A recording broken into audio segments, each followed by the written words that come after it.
Hello everyone, I introduce myself. My name is Aydana Moreno. I study third semester section 2. I'm going to start this video talking a little bit about some words that I took from my own glossary of medical terms. All of them is focused in neurology. Why neurology? Well, neurology is one of the most complex or difficult areas of medicine.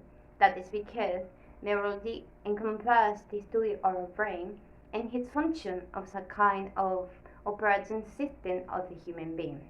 That is why it sits a lot of rare terminologies, also diseases, and of course it's some simple concepts that we should take into account when we study this area.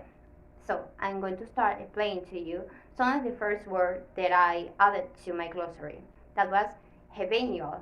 Hebeno is some part of the brain that has this size is really small and has the function of communicating and interconnecting different areas of Hebeno nuclei using an afferent mechanism in amygdala and hypothalamus.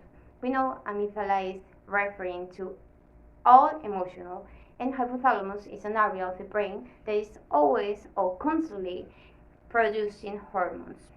In other terms, we have incisure. What is incisure? Incisure is a cleft or just a fissure that we can find in the brain. Also, we have in ipsilateral. Ipsilateral is referring to just one side of the body, just left or just right.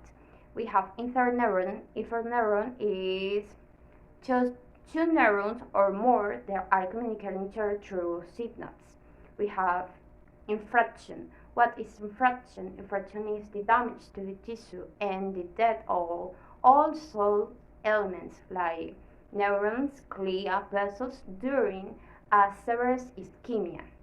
And what is ischemia?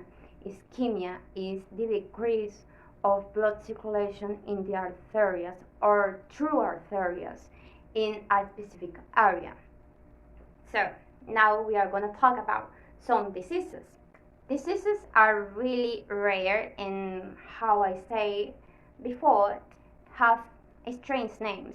This is Dawsonian march, also called Dawsonian seizure. It's a type of simple and partial seizure. Why these words I say it like this?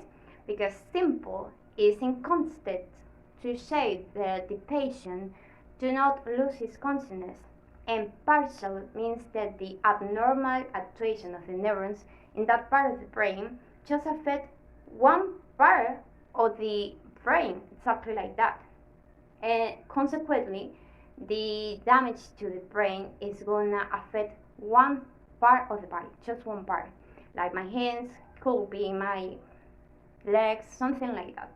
In other diseases, we have the hemianopia.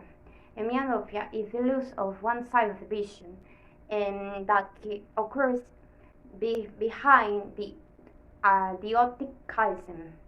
So, I'm going to finish this video right here because it exists a lot of terminologies that can take so long to explain, but I'm going to leave that to you.